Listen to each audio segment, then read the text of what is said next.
సాదిక్ ఖాన్ అనబడే ఒక లుచ్చా వెధవని ఇల్లు ఎందుకు ఇంతవరకు బుల్డోజర్తో కూల్చలేదు? వాడి ఇంటిపైకి బుల్డోజర్ ఎందుకు పంపించలేదు? ఇంత ద్రోహం చేసి, ఇంత నమ్మకం ద్రోహం చేసి, మత మార్పిడి కోసం మతోన్మాదంతో ఒక నిండు కుటుంబాన్ని బలి తీసుకున్నటువంటి ఈ వెధవ ఇంటిని ఇంతవరకు ఎందుకు కూల్చలేదు అయ్యా? నేను గౌరవ ఉప ముఖ్యమంత్రి వర్యులు సనాతన ధర్మ రక్షణ కోసం మీరు ఇచ్చినటువంటి స్టేట్మెంట్ కావచ్చు, మీరు మాట్లాడే తీరు కావచ్చు, ఇదే విధంగా సనాతన ధర్మం కోసం నిలబడినటువంటి యూపీ సీఎం గారు ఎవరైతే ఉన్నారో యోగి ఆదిత్యనాథ్ గారి యొక్క తరహాలో మీరు ఎందుకు వెళ్ళలేదు? మీ నియోజకవర్గంలో జరిగినటువంటి ఈ పనిని ఇంతవరకు మీరు ఎందుకు సీరియస్గా తీసుకొని వాడి ఇంటిని కూల్చలేదని అడుగుతున్నా. వాడు దొరికితే వాడిని ఎన్కౌంటర్ చేయండి, లేదంటే రెండు కాళ్ళు చేతులు ఇంచి పబ్లిక్ కానీ వాడి ధర్మం ప్రకారం షరియా చట్టం అవలంబించండి. అప్పుడు కానీ ఇలాంటి విధవలకి, ఇలాంటి పని చేసే వాళ్ళకి ఒంట్లో వణుకు పుట్టాలి. ఎందుకు ఈ కూటమి ప్రభుత్వం ఇలాంటి చర్యలపైన ఈ బుల్డోజర్ సిస్టమ్ని ఎందుకు పాటించరు?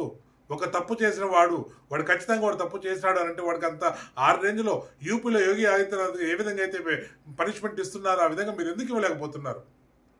మీరు పనిష్మెంట్లు ఇవ్వడం లేదు కాబట్టే ఈ రోజున ఈ విషయం బయటపడింది. ఈ విధంగా ఇంకెన్ని కుటుంబాలు వీడు నాశనం చేసి ఉంటాడు? ఇలాంటి విధవలు ఇంకెన్ని కుటుంబాలు నాశనం చేస్తున్నారు? దయచేసి దయచేసి అడుగుతున్నా, నేను ప్రతి హిందూ తల్లి తండ్రులని ప్రాధేయపడుతున్నా. అయ్యా, మీ ఇంటిలోని ఆడబిడ్డ బయట వెళ్తుంటే ఎవరితో వెళ్తున్నారు, ఎవరితో మాట్లాడుతున్నారు అనే దానిపైన మీరు ఖచ్చితంగా చెప్పండి.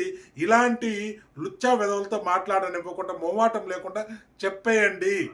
వీళ్ళకు ఒకటే దృష్టి, మతం మార్చడం, దానికోసం ఎంతవరకైనా తెగించడం. నమస్తే, నేను మీ కిరణ్ కుమార్. దేశం కోసం, ధర్మం కోసం, సనాతన ధర్మ రక్షణ బోర్డు సాధన కోసం దయచేసి నా వీడియోని మీరు షేర్ చేయండి, లైక్ చేయండి. నా వీడియో అందరికీ చేరాలి. ఖచ్చితంగా ఇది ఇప్పుడు జరుగుతున్నటువంటి ఈ లవ్ జిహాదీ పనులు ఏవైతే ఉన్నాయో వీటిపై ఫుల్ స్టాప్ రావాలని అంటే ప్రతి ఒక్కరూ ఒకటై దీనిపైన ఎలాంటి చర్యలు తీసుకోవాలి, ఏ విధంగా ముందుకు వెళ్ళాలి, ఏ విధంగా ఈ ప్రాబ్లమ్స్ మన ప్రభుత్వం దృష్టికి తీసుకెళ్ళాలి, ప్రజలకు చెప్పాలనే దానిపైన ఖచ్చితంగా ఒక అవగాహన రావడం కోసం వీడియో చేస్తున్నా. దయచేసి నేను చెప్తున్నాను, ఈ ఒక్క విధవే కాదమ్మా, ఎంతో మంది అమ్మాయిలు ఇలాంటి లవ్ జిహాద్ గాల చేతులపైన, ఇలాంటి మత మార్పిడి గాల చేతులపైన, మత మార్పిడి వాడు ఏ మతమైనా సరే మతం మార్చడం కోసం చేస్తున్నటువంటి కుట్రలతో కావాలని ఫ్రెండ్షిప్ రూపంలో, కావాలని ప్రేమ రూపంతో వచ్చి మత మార్పిడికి, ఈ ఆస్తులు దోచుకోవడానికి చేస్తున్నటువంటి ఈ కుట్రల్ని ఇప్పటికైనా గౌరవ కూటమి ప్రభుత్వం నారా చంద్రబాబు నాయుడు గారిని వేడుకుంటున్నా. అలాగే కొణిదెల పవన్ కళ్యాణ్ గారిని, ఉప ముఖ్యమంత్రి వాళ్ళు మిమ్మల్ని కూడా ప్రాధాయపడుతున్నాం. దయచేసి హిందువులు కాపాడండి. హిందువుల యొక్క ఆచారాలను, హిందువుల యొక్క ప్రాణాలను కాపాడాలని మిమ్మల్ని నేను ప్రాధాయపడుతున్నా. అయ్యా, చాలామంది మాట్లాడుతున్నారు, ఆ అమ్మాయి ఏవైతే తల్లి ఎవరైతే ఉన్నారో ఆ అమ్మాయి ఫస్ట్ చొరవ చూపించింది కాబట్టి ఇంత జరిగిందని. ఇది తప్పు, 100% తప్పు. ఆ లుచ్చా విధవ సాదిక్ ఖాన్ అనేటువంటి వాడు ఆ అబ్బాయి కోసం వచ్చినటువంటి ఆ తల్లిని ఏ విధంగా ట్రాప్ చేశాడనేదో చూడాలి. మినిమం 1 గంట సేపు ట్రైనింగ్ ఉంటుంది. ఈ గంట సేపు ఈ తల్లి ఆ బిడ్డను తీసుకుని అక్కడ వదిలేసి వచ్చేస్తుందా, లేదంటే అక్కడే ఉన్నదా? ఎన్ని రోజులు అక్కడ ఉన్నది? బిడ్డ కోసం ఒక తల్లి ఎంత దూరమన్నా వెళ్తుంది, ఎంతవరకు కష్టపడుతుంది. కానీ ఆ సమయంలో ఈ లుచ్చా విధవ ఖచ్చితంగా ఆమెకి ఏదో ఒక మత్తు మంది ఇచ్చి ఆమెను లొంగపరుచుకొని ఆమె వీడియోలు, ఫోటోలు తీసుకొని ఉంటాడు. అందుకే ఆమె భయపడింది. ఈ విషయాలు అక్కడ తండ్రికి తెలిసి ఉండాలి. తండ్రి ఎక్కడ బయట పెడతాడు, ఏమవుతుంది అనే విషయంతోనే తండ్రిని కూడా వాడు విషం ఇచ్చి చంపాడనే విషయం అయితే ఖచ్చితంగా బయటపడుతోంది. నేను కూడా ఖచ్చితంగా ఫస్ట్ వచ్చిన వీడియో బయట వచ్చినప్పుడు ఖచ్చితంగా అనుకున్నా, ఖచ్చితంగా జూలైలో ఆయన చనిపోయిన వెంటనే ఆగస్టుకంతా ఇంత సంఘటన అంటే వితిన్ ఒక నెల కూడా కాలేదు, ఇంత బాధాకరమైన సంఘటన జరిగిందంటే వాడు దానికి ముందు నుంచే వాడు ప్రిపేర్ అయ్యిండాడు. ఖచ్చితంగా అమ్మాయి కూడా మందు సంథింగ్ ఏదైనా ఇచ్చి అమ్మాయిని లొంగపరుచుకొని దాని తర్వాతనే ఆ వీడియోలు వాటి రూపంలో గౌరవప్రదంగా బతుకున్నటువంటి ఎవరైతే నూకరాజు రెడ్డి గారు ఉన్నారో వీరి కుటుంబం పరువు కోసం ప్రాకులాడుతూ వీళ్ళు ఎందుకు ప్రాణాలు తీసుకోవాల్సి వచ్చింది? చాలామంది అంటున్నారు అతను చంపేసినచ్చు కదా. అదే 100% కరెక్ట్. మీరు ప్రాణమే తీసుకోవాల్సి వస్తే దాని కారణాన్ని చంపేయండి. ఫస్ట్ మీ ప్రాణం తీసుకోవాలనుకున్న దానికి ఏర్పడినటువంటి కారణం ఏదైతే ఉందో ఆ కారణాన్ని చంపండి. అప్పుడు మీరు ఒక ధైర్యం వస్తుంది. లేదు అని అంటే ఈ విధంగా ఎవరు కూడా ప్రవర్తించరు. ప్రాణాలు పోయేంత వరకు చేసే కుట్రలు ఎవరు చేయరు. నేను ప్రతి ఒక్కరిని హిందూ తల్లిదండ్రులు అందరినీ వేడుకుంటున్నా, ఖచ్చితంగా భారతదేశం అనిశ్చితి కోసం, మత ఘర్షణలు రేపడం కోసం కాకుండా భారతదేశాన్ని హిందూ దేశంగా కాకుండా మార్చాలని ఎన్నో కుట్రలు జరుగుతున్నాయి, ఎన్నో జరుగుతున్నాయి. 100% అంతా వాళ్ళే కాదు, కానీ చేస్తున్నదంతా వాళ్ళే. ప్రతి ఒక్కరు దయచేసి వినండి. మీకు ఏదైనా చిన్న ఇబ్బంది కలిగితే ఒక అమ్మాయి కావచ్చు, అబ్బాయి కావచ్చు, నా ఫోన్ నెంబర్ కూడా ఉంది. నా ఫోన్ నెంబర్ డిస్ప్లే చేస్తున్నాను. మీరు లేదు 112కు మీకు ధైర్యం చేసి 112 చేయండి. పోలీసులను ఆశ్రయించండి. ప్రతి పోలీసు ఇలాంటి వెధవులకి సపోర్ట్ చేయరు.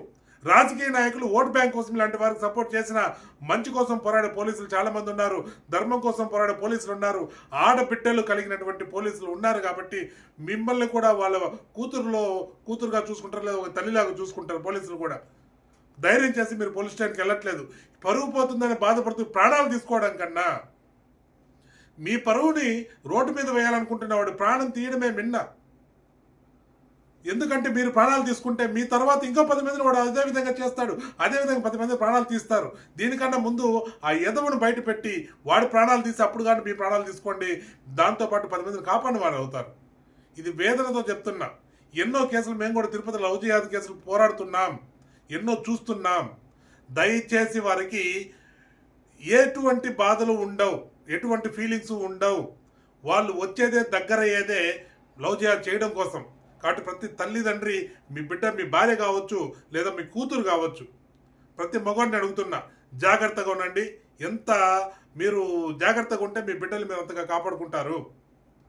ఈ జరిగిన వాడిని నేను మనం అనిత మేడం గారిని, హోంమంత్రి మేడం, దయచేసి సూటెడ్ సైట్ ఆర్డర్స్ డిస్ప్లే చేయండి. వాడు ఎక్కడ కనపడతాడు కాల్చి చంపేమని చెప్పి. ఇంతకన్నా బాధ ఏ కుటుంబం పడుతుంది? ఒక్కసారి ఇలాంటి సంఘటన మీ కుటుంబంలో జరిగితే మీ యొక్క బాధ ఎట్లుంటుంది ఒక్కసారి ఊహించండి. ఈ లుచ్చా వెధవ చేసిన పని వల్ల ఏ కోచ్ దగ్గరికైనా బిడ్డలు పంపివ్వాలనంటే పరిస్థితి ఏంటి? కానీ అందరూ కోచ్లు అలా కాదు. కానీ ఇలాంటి వెధవలు ఉన్నారు, చేస్తున్నది వీళ్ళేనే. ఎవరికి చెప్పాలి సమాధానం? ఈ సెక్యులర్ ముసుగులో ఉన్నటువంటి నీచ్ నికృష్ట కమీనే ఈ కాంగ్రెస్ పార్టీ వల్ల బతుకుతున్నటువంటి వెధవలను అడుగుతున్నాను. ఇప్పుడు నోరెందుకు తెరవట్లేదు ఏ ఒక్కడు కూడా? ఏ ప్రకాష్ రాజు కావచ్చు, లేకపోతే గంజాయి వనం కావచ్చు, లేకపోతే ఎంతో మంది ఉన్నారు కదా. మీ నోళ్ళు ఏమైనా ఈరోజు ఎందుకు ఒక్కరు నోరెత్తి మాట్లాడటం లేదు? దీనిపైన మీరంతా ఎందుకు ఖండించడం లేదు? మీ బతుకులంతా కూడా బానిస బతుకులైపోయి, బ్రిటిష్ వాడుకో లేకపోతే మొఘలులకో మీరు బానిసలైపోయి, వాళ్ళు ఇస్తున్నటువంటి ఎంగిలి మెతుకులకి చదును పురుగుల్లాగా నోటితోనే తింటూ నోటితోనే విసర్జించే చదును పురుగు ప్లాట్ఫామ్స్ అంతకన్నా నీచంగా బతుకుతున్నారు. మీరు గబ్బిలాల్లాగా వేలాడుతున్నారు. మీరు ఎక్కడ కాలు పెడితే అక్కడ నాశనం అయిపోతోంది. దయచేసి గౌరవ ముఖ్యమంత్రి గారిని వేడుకుంటున్నా, అయ్యా దయచేసి వాడి ఇంటిపైకి బుల్డోజర్ పంపించండి, హెచ్చరిక జారీ చేయండి. భారతదేశంలోనే కాదు, మన ఆంధ్రప్రదేశ్లో కూడా, ఒక యూపీనే కాదు, లేదా ఒక అస్సాం కాదు, ఒక బెంగాల్ కాదు, ఇప్పుడు ఆంధ్రప్రదేశ్లో కూడా ఎవరైనా కానీ ఈ విధంగా ఒకడు మతంతో సంబంధం లేకుండా ఇలాంటి పిచ్చి చేష్టలు ఏం మతమోడు చేసినా కానీ వాడి ఇంటిపై బుల్డోజర్ పంపించండి, ఇంటిని రోడ్డు మీద పడేయండి. దీనికి కారణం వాడు ఒక్కడే కాదు, ఇంట్లో తల్లిదండ్రులు కూడా కారణమే అవుతారు. వాడు పెంచుతున్నటువంటి విధానం. దయచేసి వేడుకుంటున్నా, ప్రతి ఒక్కరూ మీరు ఏమన్నా మీకు ఇబ్బంది కలిగితే, అమ్మాయి కావచ్చు, అబ్బాయి కావచ్చు, మిమ్మల్ని ప్రాధాయపడుతున్నా నా నెంబరు మీకు ఖచ్చితంగా మేమంతా కూడా అండగా నిలబడతాం, ఎంతవరకైనా పోరాడతాం. మీకు ఎటువంటి లవ్ జిహాద్ ఇబ్బందులు పడినా, లేదు అలాంటి వారితో మత మార్పిడి విషయాల్లో మీరు ఇబ్బంది పడుతున్నా దయచేసి మాకు ఇంటిమేట్ చేయండి. మేము పోలీస్ డిపార్ట్మెంట్తో మాట్లాడతాం, ప్రభుత్వంతో మాట్లాడతాం, మీ పేర్లు చెప్పాం. జరుగుతున్న సంఘటనని అరికట్టడానికి మేము ముందుకు వస్తాం, మేము ముందు ఉంటాం, ఖచ్చితంగా మేము ముందు ఉంటాం.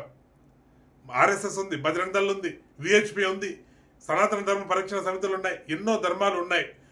వాళ్ళ దగ్గరికి వెళ్ళి మీ ప్రాబ్లంని ఖచ్చితంగా నిక్కచ్చిగా చెప్పండి. వాళ్ళ ప్రాణాలు అడ్డంగా వేసి మీకు జరుగుతున్నటువంటి ఈ ఘోరాన్ని ఆపడానికి వాళ్ళు ప్రయత్నం చేస్తారు. పోలీసులపై నమ్మకం పెట్టండి, ఖచ్చితంగా చేస్తారు. ఉన్నటువంటి వాళ్ళల్లో 10 మందిలో 2 పోలీసులు మంచిగా ఉన్న చాలు మనకి. 2 కాదు, ఇంకా చాలా మంది మంచి వాళ్ళు ఉన్నారు. మీరు ఫైట్ చేస్తున్నటువంటి విధానం, మీ యొక్క ప్రాబ్లం బయట పెట్టండి, పబ్లిక్లో పెట్టండి. పలానా వల్ల ఇలా జరుగుతుందని. లేదు అలాంటి వాళ్ళు ఇంకా ఎవరైనా ఉంటే అంతా ఒక్కసారిగా వెళ్ళి ప్రభుత్వాన్ని కలవండి. ఇప్పటికైనా మేలుకోండి హిందువులారా, దయచేసి మేలుకోండి. మనము ఎవరిని వ్యతిరేకించట్లా, ఎవరి నాశనాన్ని కోరుకోవడంలా. అలాగని నీ బతుకును నువ్వు నాశనం చేసుకోవద్దు. నీ నెగ్లిజెన్సీ వల్ల నీ బతుకు నాశనం అయిపోతుంది, నీ భయం వల్ల నీ బతుకు నాశనం అయిపోతుంది. భయపడద్దు, నెగ్లిజెన్సీ వద్దు. భయపడకుండా ముందుకు రా, ధైర్యంగా ముందుకు సాగు. ఈ సాదిక్ ఖాన్ లాంటి లుచ్చా విధవుల వల్ల, ఈ లవ్ జిహాదీ క్యాండిడేట్ల వల్ల మరొక ఏ హిందూ కుటుంబం కూడా నాశనం కాకుండా చూడాలని నేను ప్రాధాన్యపడుతున్నా. ఇంతవరకు ఏ హిందువు కూడా ఈ విధంగా ఏ మతం వారి యొక్క కుటుంబాన్ని కూడా నాశనం చేయలే. ఇంతవరకు గత 800 సంవత్సరాలుగా ఏదైనా నాశనం అయిందంటే ఈ మత మార్పిడుల వల్ల, ఈ లవ్ జిహాదుల వల్ల ఒక హిందూ కుటుంబాల నాశనమైన ఈ భారతదేశంలో. ఇది బాగా గుర్తుంచుకోండి. ఇప్పటికైనా హిందువులు జాగ్రత్తగా ఉండండి. ఎన్నో దారుల్లో అడ్డదారుల్లో వస్తున్నారు, ఫ్రెండ్షిప్ రూపంలో వస్తున్నారు. ఈ ముస్లిం అమ్మాయిలు అడ్డం పెట్టుకొని వస్తున్నారు. ముస్లిం అమ్మాయిల ద్వారా ఫ్రెండ్షిప్ రూపంతో హిందూ అమ్మాయిలు ట్రాప్ చేస్తున్నారు. దీనికోసం ప్రత్యేకంగా ఫండ్ కూడా ఇస్తున్నారు. కాబట్టి తల్లిదండ్రులు చెబుతున్నా, మీ బిడ్డలు జాగ్రత్త, మీ బిడ్డలకు ఎలాంటి హెచ్చరిక ఇస్తారో అలాంటి హెచ్చరికలు ఇచ్చి జాగ్రత్తగా కాపాడుకోండి. మీరు ఎన్ని కోట్లు సంపాదించినా, మీ బిడ్డ ఎంత వయసు వచ్చినా, ఒక్కసారి ఆ లవ్ జిహాదీ ట్రాప్లో పడినా, మత మార్పిడి యొక్క దీంట్లో పడ్డా కానీ ఎటువంటి జీవితము మీ బిడ్డకే కాదు మీకు కూడా ఉండదు. ఈరోజు ఈ నూకరాజు గారు రెడ్డి ఎవరైతే ఉన్నారో వీరి కుటుంబానికి పట్టిన గతి మరి ఏ కుటుంబానికి పడకూడదంటే ప్రతి హిందూ ఫ్యామిలీ మాట్లాడుకోండి. ఆడబిడ్డ ఉన్నటువంటి ప్రతి కుటుంబము మాట్లాడుకోండి. చెల్లెళ్ళు కలిగిన ప్రతి అన్న మీరు దృష్టి పెట్టండి. నీ చెల్లిపైన కాదు, నీ స్నేహితుల చెల్లెళ్ళ పైన కూడా దృష్టి పెట్టండి. ఎవరితో మాట్లాడుతున్నారు, ఎట్టబోతున్నారు అని.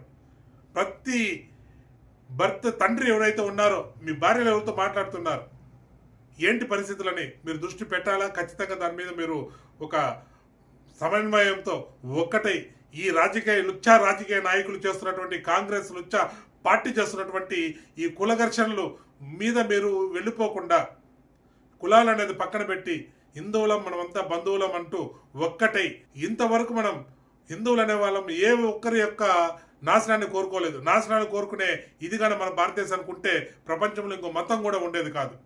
సర్వే జన సుఖినో భవంతు అంటున్నాం. సర్వే జన సుఖినో భవంతు అనే ఏకైక మా ధర్మం సనాతన ధర్మం. సర్వే జన సుఖినో భవంతు అని ఏ విధంగా అయితే అంటున్నామో అదే విధంగా ఆ సర్వే జన సుఖినో భవంతులో ముందు మీ బిడ్డలు ఉన్నారో లేదో చూసుకోండి. ఇతరుల కోసం మీరు బతకడం కాదు, మీ కుటుంబం కోసం, మీ ఇంటి ఆడబిడ్డల కోసం మీరు బతకడం నేర్చుకోండి. గౌరవ ముఖ్యమంత్రి నారా చంద్రబాబు గారు వేడుకుంటున్నా, అయ్యా దయచేసి దీని మీద మీరు చాలా సీరియస్గా తీసుకోవాలి. అలాగే ధర్మం కోసం గలమెత్తినటువంటి పవన్ కళ్యాణ్ గారు, ఎన్నో ఇబ్బందులు కలుగుతున్నాయి, మీరు గలం ఇప్పాల్సిన సమయం వచ్చింది. మీరు మన ఆంధ్రప్రదేశ్లో ఈ కూటమి ప్రభుత్వం బుల్డోజర్ని పరిచయం చేయాల్సిన సమయం వచ్చేసింది. దయచేసి హిందువుల మాన ప్రాణాలు కాపాడాలని మరొక్కసారి మేము ప్రాధాయపడుతున్న ఒక హిందువుగా వేదనతో మిమ్మల్ని మీ పాదాలని పట్టి ప్రాధాయపడుతున్నా. భారతీయతను కాపాడుకుందాం, గోమాతను రక్షించుకుందాం, సనాతన ధర్మం రక్షణ బోర్డుకై పోరాడదాం. ఈ లవ్ జిహాదులు మత మార్పిడుల నుంచి మనం బయటపడాలి. ఈ రాష్ట్రాన్ని బయటపడేయాలి, దేశాన్ని బయటపడేయాలి. లేదంటే ఒకప్పుడు ఏ విధంగా అయితే మనం చెప్పుకున్నామో గత చరిత్రను, అదే విధంగా ఒకప్పుడు హిందువులు ఉండేవారంట భారతదేశంలో అనే రాత రాకుండా చూడాలని మిమ్మల్ని ప్రాధాయపడుతున్నా. హిందువులం బంధువులమై ఒక్కటై పోరాడదాం, ధర్మరక్షణకై నిలబడదాం, భారతీయతను కాపాడుకుందాం. జై శ్రీరామ్. ఓం నమః శివాయ. గోవింద గోవింద.